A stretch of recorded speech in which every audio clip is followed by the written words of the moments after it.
السلام عليكم ورحمة الله وبركاته. أهلا ومرحبا بكم في منصة دوتنير. سؤال بيتسأل كتير، يا ترى إيه هي أفضل الأقسام في المعهد الفني الصحي؟ يا ترى في أقسام أحسن من أقسام تانية؟ أيوة طبعا.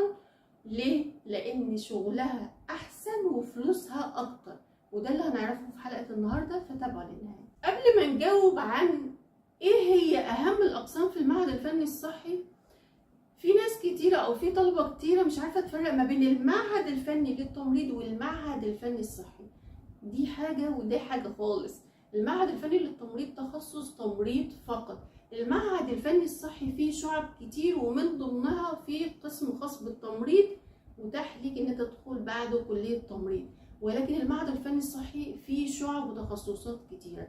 طيب يا ترى في شعب او اقسام احسن من اقسام تانية؟ طبعا، وبناء على ذلك بتعوز مجموع اكتر. يعني انت حتى لو داخل بنسبة حد ادنى، لما بتدخل المعهد مش هيبقى متاح لك كده تختار براحتك، بيبقى حسب مجموعك.